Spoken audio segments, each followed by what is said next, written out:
घरातील मुलीची काळजी घेण्यासाठी मी एका 14 वर्षाच्या किन्नरला कामावर ठेवले. मी काम करायचे, सकाळी घरून निघायचे आणि संध्याकाळी घरी परतायचे. एका रात्री 14 वर्षाच्या किन्नरची तब्येत बिघडली. त्याला माझे मूल समजून मी त्याला माझ्याकडे बोलावले. पण तो 14 वर्षाचा किन्नर आहे असं समजून त्या रात्री मी त्याला झोपावले. तेव्हा माझे भान हरपले आणि त्या किन्नरने माझ्यासोबत माझ्या पतीच्या निधनानंतर घरखर्चाची संपूर्ण जबाबदारी माझ्यावर आली. माझ्या नवऱ्याचं एकच घर होतं जिथे मी मुलासह राहत होते. मी खूप शिकलेली, त्यामुळे लग्नाआधी नोकरी करायचे. मला लवकरच नोकरी मिळाली. पण समस्या अशी होती की माझी मुले खूपच लहान होती. माझ्या मोठ्या मुलगा 3 वर्षाचा होता आणि माझी धाकटी मुलगी फक्त 6 महिन्याची होती. एवढ्या लहान मुलांना मी घरी एकटे सोडून जाऊ शकत नव्हते आणि जर मी त्यांना सोबत घेतले असते तर मला नोकरी मिळाली नसती. माझे काम ऑफिसचे काम असल्याने मुलांना सोबत घेऊन जाणे मला शक्य नव्हते. आजकाल मी कोणावर विश्वास ठेवू याहून अधिक मी कोणाला ओळखत नव्हती. राहुलसोबतचा माझा विवाह हा पसंतीचा विवाह होता आणि आईवडिलांशी भांडण करून मी राहुलशी लग्न केले होते. त्यामुळे माझ्या आईवडिलांनी मला तोंडही दाखवू नको असे सांगितले. मी तिथे जाऊ शकत नव्हते आणि राहुलला कोणीही नव्हते. मी पूर्णपणे असहाय्य झाले होते. काही दिवस या प्रकारावर तोडगा कसा काढता येईल याचा विचार करत राहिले. मी माझ्या शेजारी माझ्या मैत्रिणीशी बोलले, पण तिला मूल नव्हते. ती ऑफिसमध्येही काम करत होती. त्यांनीच मला माझ्या कार्यालयात कामाला लावले. मी तिला विचारले की मी मुलाचे काय करू. ती म्हणू लागली की मी 14 वर्षाच्या एका किन्नर मुलाला ओळखते जो बेबी सिटर म्हणून काम करतो. तो विश्वासार्ह असल्याचेही मी ऐकले आहे. तू तयार असशील तर मी त्याला सांगेन. किन्नरचे नाव ऐकून मला काहीसे आश्चर्य वाटले. मी म्हणाले, किन्नर माझ्या मुलांना कसे वाढवू शकतात? तुम्हाला माहीत आहे की ही काही वर्षाची गोष्ट नाही. जोपर्यंत मुलं त्यांच्या पायावर उभी होत नाहीत तोपर्यंत मला ही नोकरी करावी लागेल आणि ते किन्नर कोणते हे तुम्हाला माहिती आहे. आतापर्यंत मी फक्त रस्त्यावर, मोहल्ल्या आणि लग्न समारंभात किन्नर नाचताना पाहिले होते आणि जणू त्यांची हालचाल क्रमप्राप्त आहे. माझ्या मुलांना त्यांच्या संगोपनाची काळजी असेल तर ते असेच चालत राहतील हे उघड आहे. हे ऐकून मला धक्काच बसला. मी म्हणाले, नाही बाबा, मी माझ्या मुलांना कोणत्याही किन्नरकडे सोपवू शकत नाही. माझी मैत्रीण म्हणाली की तू त्याला एकदा भेटलीस की तुझा विचार बदलेल. मी नेमके हेच केले. मी म्हणाले, ठीक आहे, तू त्याला कॉल कर. मी बघते. जर तो मला रस्त्यावर फिरणाऱ्या किन्नरसारखा दिसत असेल तर मी त्याला माझ्या मुलांच्या संगोपनाची जबाबदारी अजिबात देणार नाही. मग मी काहीतरी वेगळा विचार करेन. माझी मैत्रीण हसायला लागली आणि म्हणाली की तुला भेटशील तर तुला आश्चर्य वाटेल. मग तेच झालं. जेव्हा मी त्याला पाहिले तेव्हा माझा खरोखर विश्वास बसत नव्हता. हे खरोखर एक किन्नर आहे. त्याने हलक्या रंगाचा सलवार कमीज घातला होता. स्कार्फनी डोक्यावर चांगलाच बांधला होता. त्याचा चेहरा मेकअपने पूर्णपणे स्पष्ट होता. तो पूर्णपणे साधा होता आणि नाक, आकार आणि चेहऱ्याची रचना अगदी मुलीसारखी होती आणि त्याची बोलण्याची पद्धत इतकी दयाळू होती की सर्वात मोठी गोष्ट म्हणजे अगदी कमी पैशात माझ्या मुलांची जबाबदारी घेण्यास तयार होता. याशिवाय घरातील स्वयंपाक आणि साफसफाईची सगळी माहिती त्याला होती. वयाच्या 14व्या वर्षीही तो आपल्यापेक्षा जास्त वयाचा शहाणा माणूस बोलतो तसे बोलायचा. मी म्हणाले की जर मला त्याचे काम आवडले तर मी त्याला पगार आणखी वाढवीन. यावर मला त्याच्या चेहऱ्यावर आनंदाची लहर दिसली. तो म्हणाला, ही तुमची माझ्यावर कृपा असेल. पैशाच्या बाबतीत तुम्ही माझ्याशी असेच वागलात तर मी माझे सर्व काही देईन. तो किन्नर मला सर्व बाजूनी चांगला वाटत होता. मी जिथे नोकरीला होते तिथे माझा पगार चांगला होता. म्हणूनच माझ्या मुलांची चांगली काळजी घेतली जावी अशी माझी इच्छा होती. आपले शिक्षण मॅट्रिकपर्यंत झाल्याचे त्याने सांगितले. तेव्हा हे ऐकून मी त्याच्याकडे आश्चर्याने पाहत होते. तो म्हणाला की मी सुशिक्षित आहे. मी तुमच्या 3 वर्षाच्या मुलांनाही वाचायला शिकवेन. माझ्या अनेक समस्या त्यांनी क्षणात सोडवल्या. मी म्हणाले की आता मी तुझ्यावर जास्त विश्वास ठेवू शकत नाही, म्हणून मी तुला घरात ठेवते. माझ्या बोलण्यावर तो हसायला लागला.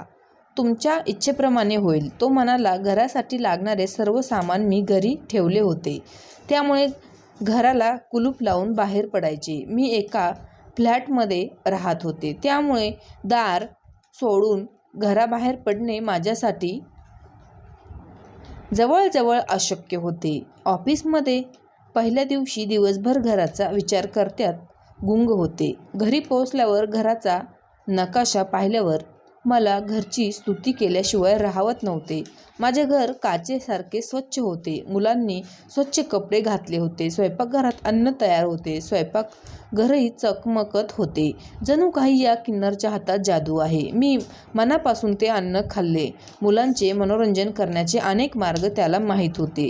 त्याने माझ्या धाकट्या मुलालाही तिच्याशी खेळणी देऊन आणि त्याच्या मांडीवर झोपवले. माझ्या फ्लॅटमध्ये एका अतिरिक्त खोलीही होती, जी मी पाहुण्यांची खोली म्हणून ठेवली होती. मी तीच त्या किन्नरला दिली. आठवड्याभरातच माझा त्याच्यावर विश्वास बसू लागला, कारण मी त्याच्यात वाईट असं काही पाहिलं नव्हतं. फक्त एक समस्या होती. तो वयाने खूपच लहान होता, पण हुशार होता. मला ऑफिसमधील माझ्या कामाने माझ्या बॉसचे मन जिंकायचे होते, कारण त्यांनी सांगितले होते की जर त्यांना 6 महिन्यात माझी कामगिरी आवडली तर ते माझा पगार वाढतील. म्हणूनच मी माझे ऑफिसचे काम मनापासून करत होते. घरी आल्यावरही जेवायचे आणि लॅपटॉप घेऊन बसायचे. आजही मी लॉजमध्ये माझ्या लॅपटॉपवर कामात व्यस्त असताना माझ्या समोरच्या टेबलावर कॉफीचा कप ठेवण्याचा आवाज आला. मी वर बघितले तर समोर किन्नर उभा होता. त्यावेळी त्याने आवाज केला. मर्दानी कुर्ता पायजामा घातला होता. यावेळी मी मानसिकदृष्ट्या थकलो होते. त्या क्षणी मला कॉफीची खूप इच्छा होती. आता थोडं जास्त काम करून स्वतःसाठी कॉफी बनायचा विचार करत होते, पण त्याने कॉफी बनवून आणली. कधी कधी तो किन्नर नसून जादूगार आहे असे मला वाटायचे. माझ्या मनात जे काही आहे ते काम करून तो माझ्यासमोर ठेवतो. मी म्हणाले, खूप खूप धन्यवाद. मला यावेळी कॉफीची खूप गरज होती.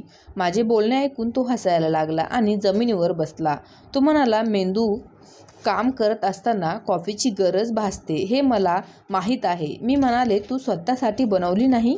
तो म्हणाला, नाही मॅडम, मला अशा श्रीमंत लोकांचे छंद नाहीत. त्याला जमिनीवर बसलेले पाहून मी त्याला वर येऊन बसण्यास सांगितले. मला खूप वाईट वाटले. त्याला जमिनीवर बसवून तो म्हणाला, मी तुम्हाला एक गोष्ट सांगतो. मी म्हणाले, मी सोबत कॉफी ग्राइंडर पण घेऊन बसू का? त्याने खूप स्वादिष्ट अन्न शिजवले आणि खूप चांगली कॉफी देखील बनवली. माझ्या पातळीवरही मला हायसे वाटत होते. तो मला म्हणाला, मॅडम, तुमच्या डोक्यात जाऊ नये म्हणून सगळ्यांना त्यांच्या जागेवर ठेवा. तो काय बोलला ते मला समजले नाही. मी म्हणाले, याचा अर्थ काय?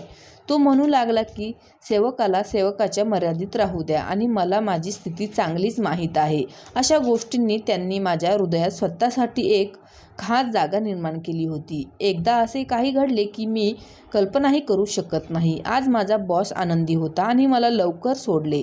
गेल्या 2 महिन्यानंतर तू खूप मेहनत केली आहेस म्हणून आज माझ्याकडून अशी तुझी अर्धी सुट्टी आहे, असे तो बोलू लागला. ते ऐकून मला खूप आनंद झाला. माझ्याकडे एक छोटी गाडीही होती, म्हणून मी विचार केला की आज मी त्या किन्नर आणि माझ्या मुलांना जेवण्यासाठी रेस्टॉरंटमध्ये घेऊन जाईन.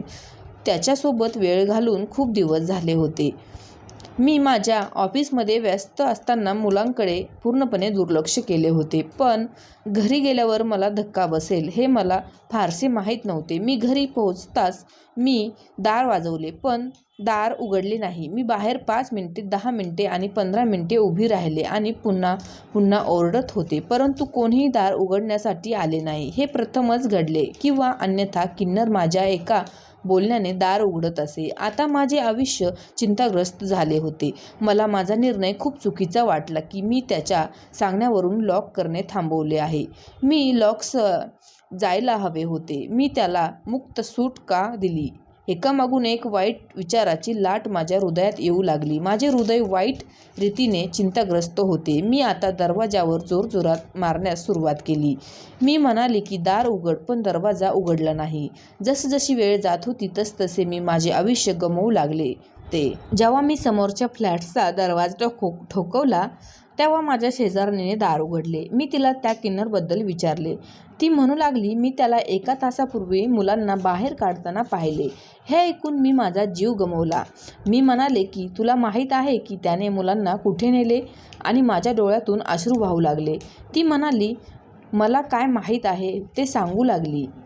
मी तिला पायऱ्याखाली उतरताना पाहिले. आता कुठे गेला असेल तो? ती म्हणाली, मला माहीत नाही. जेव्हा मी ताबडतोब पायऱ्या खाली उतरले तेव्हा मी वॉचमनला बाहेर विचारले. होय, मी त्याला गेटच्या बाहेर जाताना पाहिले, परंतु त्यानंतर तो कुठे गेला ते मला ठाऊक नाही. वॉचमन म्हणाला, माझ्या डोळ्यातून अश्रू सतत वाहत होते.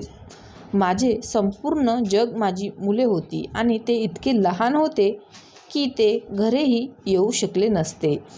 मला काही सांगू शकले नसते. मी रडत होते. माझे आयुष्य माझ्या मुलांवर अवलंबून होते. मी वेड्यासारखी रस्त्यावर फिरत होते. कधीकधी उजवीकडे जात, कधीकधी डावीकडे, कधीकधी एखाद्याला विचारत होते, कोणी माझ्या मुलांना पाहिले आहे का? प्रत्येकजण मला आश्चर्यचकित करीत होता. मी मुलांना शोधण्यासाठी खूप बाहेर आले होते आणि आता संध्याकाळ झाली होती. काळोख पडला होता. मी रडत घरी पोहोचले. मी बेल वाजवताच त्याच किन्नरने दार उघडले. त्याला पाहून मी त्याच्यावर खूप रागवले. मला रडताना पाहून तो अस्वस्थ झाला. तो म्हणू लागला, आज तुम्ही इतक्या उशिरा आलात, सर्व ठीक आहे ना? आधी सांगा का रडत आहात? पण मला खूप राग आला. मी त्याच्या तोंडावर जोरात चापट मारली आणि तिला ओरडायला सुरुवात केली. मी म्हणाले की तू माझ्या मुलांना कुठे घेऊन गेला होतास? माझ्या परवानगीशिवाय तू माझ्या मुलांना कुठे घेऊन जातोस? मला सांग, अन्यथा मी तुला ठार मारीन. परंतु अशा वृत्तीवर त्याने ताबडतोब माझा हात धरला आणि मला घराच्या आत आणले आणि दार बंद केले आणि मला सांगू लागला की तुमचे काय झाले? आपण नेहमी संध्याकाळी घरी परततात. मी दररोज मुलांना पार्कमध्ये घेऊन जातो. मी बागेत गेले, उद्यानात जाऊन मुले आनंदी होतात. मला माहीत असते की जर तुम्ही लवकर येणार आहात तर मी कधीच त्यांना घेऊन गेलो नसतो. मी म्हणाले, तू कोण आहेस? माझे न ऐकता माझ्या परवानगीशिवाय मुलांना घेऊन जाणारा? ते ऐकून त्याच्या डोळ्यात ओलावा होता. तो म्हणू लागला की आपण बरोबर आहात. माझी चूक इतकी आहे की मी तुम्हाला सांगितले नाही. मग तो असे म्हणू लागला, आम्ही किन्नर लोक पण माणसे आहोत मॅडमजी. आम्हाला पण हृदय आहे. मी 2 महिन्यापासून आपल्या मुलांना हाताळत आहे. आता मला ही मुलं माझी बहीण भाऊ सारखी वाटू लागली आहे. म्हणून मी त्यांना त्यांच्या आनंदासाठी बाहेर घेऊन जातो. अर्थात आमचे सख्खे लोकही आम्हाला आमच्याबरोबर ठेवत नाहीत. अर्थात आम्ही विवाहसोहळा होऊ शकत नाही. आम्ही मुले पैदा करू शकत नाही. परंतु आम्ही माया ममता नक्कीच हृदयात ठेवतो. असे म्हणत त्याने त्याचे अश्रू साफ केले. हे पाहून माझे हृदय दुःखी झाले. कदाचित मी रागाने खूप बोलले होते. मी त्याच्यावर शंका घेऊ नये. एकदा मी त्याला पाहिले की तो माझ्या मुलावर विचित्र मार्गाने प्रेम करत होता. असे म्हणू लागला की मला ही इतकी आवडते की मला तिला माझ्याकडे ठेवायचे आहे. मग मला माझा विचार बदलावा लागला. मला वाटले की कदाचित माझी पाहण्याची शैली वेगळी आहे. त्याला माझी मुलगी खूप आवडत असेल. एकदा मी आजारी पडले. मला खूप ताप आला. म्हणून रात्रभर तो माझ्या डोक्याजवळ बसून राहिला. पहाट होताच तो मला सांगू लागला की तुम्ही माझ्याबरोबर डॉक्टरांकडे चला. मी तुम्हाला डॉक्टरांकडे घेऊन जाईन. मी तिच्याबरोबर डॉक्टरांकडे गेले. पण आश्चर्यचकित होण्याचा दुसरा धक्का जेव्हा मी पाहिलं की तो माझी कार मोठ्या आत्मविश्वासाने चालवित होता.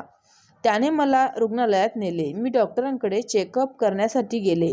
जेव्हा तो परत आला तेव्हा तो एका मुलाशी बोलत होता. मी त्याच्याकडे पाठ करून होते. ज्या गोष्टी मी त्याच्याबद्दल ऐकल्या त्याने माझ्या संवेदना उडाला होता.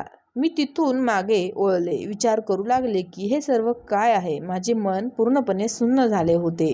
मी त्याच डॉक्टरांच्या दारात उभी होते तेव्हा काही वेळाने ते माझ्याकडे आला आणि म्हणाला, मॅडम. मी आश्चर्याने त्याच्याकडे पाहिले आणि मी होकार दिला. मी म्हणाले, हो, घरी परत जाऊ. दिवसभर मी त्या मुलाने काय बोलत होता याच्यावर विचार करत राहिले.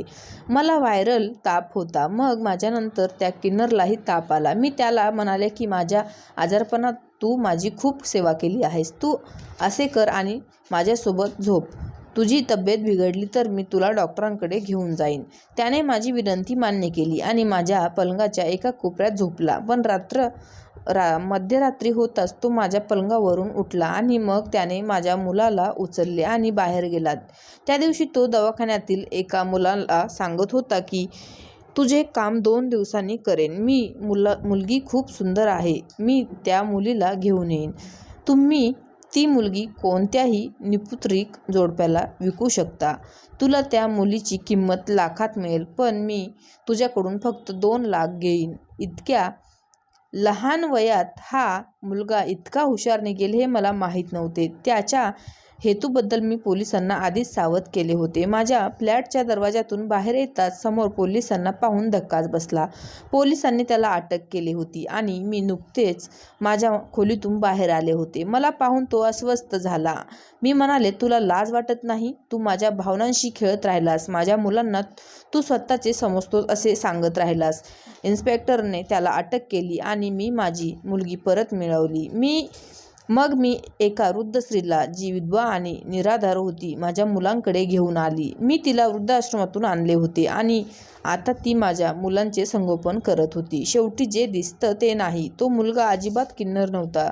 त्यावेळेसही तो सामान्य मुलगा होता आणि लोकांचा विश्वास जिंकून तो मुलाचे अपहरण करून पुढे विकायचा. तो लोकांना किन्नर सांगून किन्नर लोकांची बदनामी करत होता. किन्नर लोक खूप चांगले असतात. आता जेव्हा मी या सर्व गोष्टींवर विचार की मी मरत आहे. तर मित्रांनो, तुम्हाला आपली आजची कथा कशी वाटली हे तुम्ही मला कमेंट करून नक्की सांगा. धन्यवाद.